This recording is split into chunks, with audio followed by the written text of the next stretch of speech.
Do you have a 200 rupee note? Yes, yes.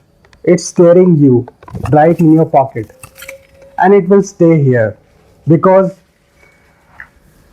liquid cash doesn't move by itself. You have to move it. Like if I have a 200 rupee note, or let's say you have a 500 rupee note, it will be expunged to do some simple expenses. Like you could have a pizza party, you could have a, let's say, a dinner at home. So it will be expunged. It is of very little value because we also have the time value of money concept, that money is not going to be valuable. 500 rupees will not be 500 rupees after 1 year. It will decrease. Just like a machine depreciates, money also decreases, so it will be less than 500 rupees.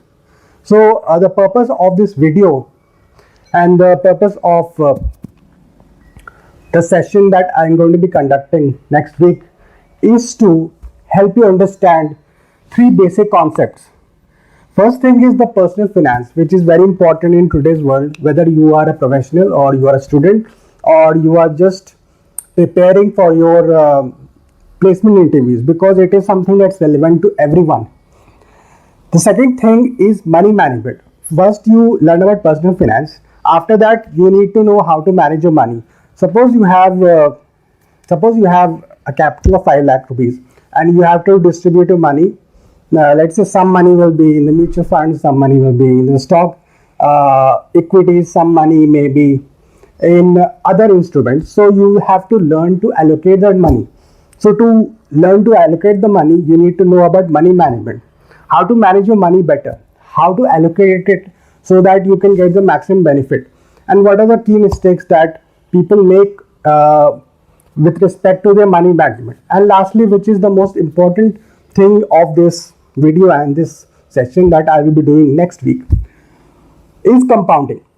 Compounding is one of the first things taught to us in school, but very few people teach us why we need to know compounding and why it's relevant to us in personal finance. Compounding is relevant because it helps you multiply your money without actually doing anything. So most people work for money, so they run after money. But the principle of compounding, if applied well, can help your money run for you. Then money will run after you rather than the other way around.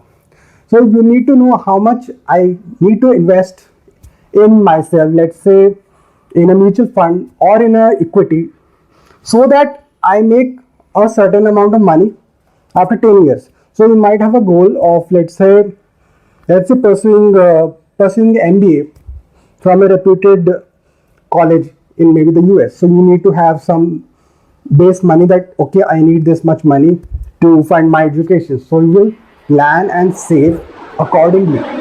So it is very important to understand the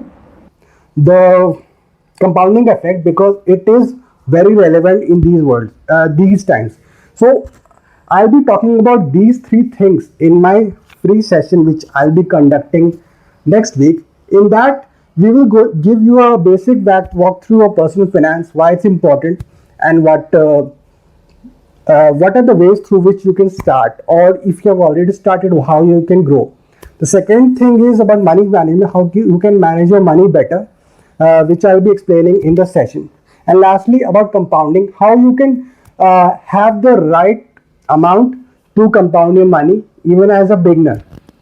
Now, okay, so what are the key things you must remember? It's a free session, so there is no foundations, and you will personally get to know a lot from this session. And I would urge you to please attend this session, because it is going to be a short interactive session. There will be lots of question and answers asked, and you can also put your doubts at the end of the session if you have any, and I will be grateful to answer those questions.